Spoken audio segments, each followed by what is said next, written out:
চিকিৎসালয় নে ৰেষ্টুৰেণ্ট এটা অতি দুৰ্গম অঞ্চল য'ত প্ৰতিদিনে ভিৰ কৰে হাজাৰ হাজাৰ লোকে দৃশ্য দেখি আচৰিত হ'ব আপুনিও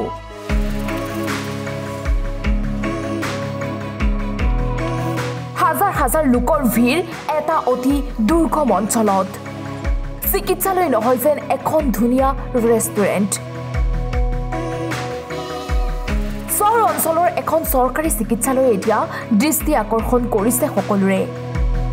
অতি সুন্দৰ আৰু চাফ চিকুণতা পৰিপূৰ্ণ এই চিকিৎসালয়খন দেখিলে আপুনিও আচৰিত হ'ব এইখন মৰিগাঁও জিলাৰ মায়ঙৰ হান্দখাইটি চৰ প্ৰাথমিক চিকিৎসালয় অতি দুৰ্গম অঞ্চলটোত গঢ় লৈ উঠা এই চিকিৎসালয়খনেই স্থানীয় লোকৰ বাবে এতিয়া আশাৰ ভৰসা শেহতীয়াকৈ অসম চৰকাৰৰ বিভিন্ন পুঁজিৰ সহায়ত এখন ধুনীয়া চাফ চিকুণ মনোমোহা চিকিৎসালয়লৈ ৰূপায়ণ কৰিবলৈ সক্ষম হৈছে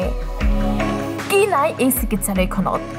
ফুলনি বাগিচা আশা কৰ্মী আৰু আন আন লোকৰ বাবে ধুনীয়াকৈ জিৰণি চৰা আদি কৰি প্ৰতিটো সুবিধাই ইয়াত উপলব্ধ ইয়াৰ উপৰিও চিকিৎসালয়খনত থকা চিকিৎসক নাৰ্ছসকলে প্ৰত্যেকগৰাকী ৰোগীৰ লগত সুব্যৱহাৰৰ লগতে উপযুক্ত চিকিৎসা সেৱা আগবঢ়াই আহিছে উক্ত চিকিৎসালয়খন পাই যথেষ্ট সুখী অঞ্চলবাসী অসম চৰকাৰৰ নিৰ্দেশ মৰ্মে আমি স্বাস্থ্য অভিযান যেহেতু অভিযান হিচাপে আমি আৰম্ভ কৰিছোঁ সেই অনুযায়ী আমি এই স্বাস্থ্য কেন্দ্ৰটি যিমান পাৰোঁ ভালকৈ গঢ় দি তুলিব চেষ্টা কৰিছোঁ অসম চৰকাৰৰ এটা উদ্দেশ্য আছিল যে আমি চৰ অঞ্চলত যাতে ৰাইজৰ কাৰণে স্বাস্থ্য সুবিধাটো লৈ যাব পাৰোঁ কিন্তু সেইটো বিভিন্ন সময়ত চেষ্টা কৰা যায় যদিও আমি সকলো পিনৰ পৰা সফল হ'ব পৰা নাছিলোঁ আৰু এইবাৰ আমি ভাল লাগিছে এইটোৱে যে অসম চৰকাৰৰ উদ্যোগত স্বাস্থ্য কেন্দ্ৰটো এটা নতুন কনচেপ্টত গঢ়ি তোলা হৈছিল যিটো আমি চাংঘৰৰ নিচিনা বুলি কওঁ আৰু তাৰ পাছত তাক সৌন্দৰ্যবৰ্ধন কৰিছে আমাৰ ইয়াৰ ওচৰৰ গোটেই মানুহখিনিকে মই শলাগ ল'ব লাগিব আমি হস্পিটেলখন যথেষ্ট পৰিষ্কাৰ পৰিচ্ছন্নতা কৰি ৰাখিবলৈ চেষ্টা চলাই আছোঁ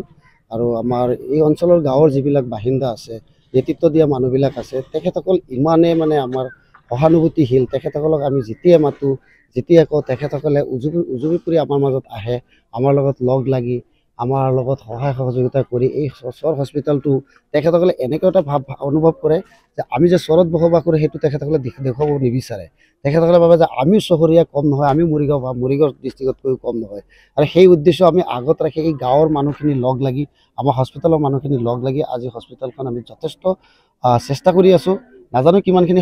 সাফল্যমণ্ডিত হৈছোঁ কিন্তু আমাৰ ফালৰ পৰা আমি ভাবিছোঁ যথেষ্ট পৰিষ্কাৰ পৰিচ্ছন্নতা ৰাখিব পাৰিছোঁ যথেষ্ট উন্নত ধৰণৰ যিটো নেকি আপোনাৰ কোৱালিটি ছাৰ্ভিচটো আমি আমাৰ নিজে ল'ব ব্যৱস্থা কৰা নাই কোৱালিটি ছাৰ্ভিচটো আমি পেচেণ্টক দিবৰ ব্যৱস্থা কৰিছোঁ মায়ঙৰ পৰা ৰাছিদুল ইছলামৰ ৰিপৰ্ট টাইম 8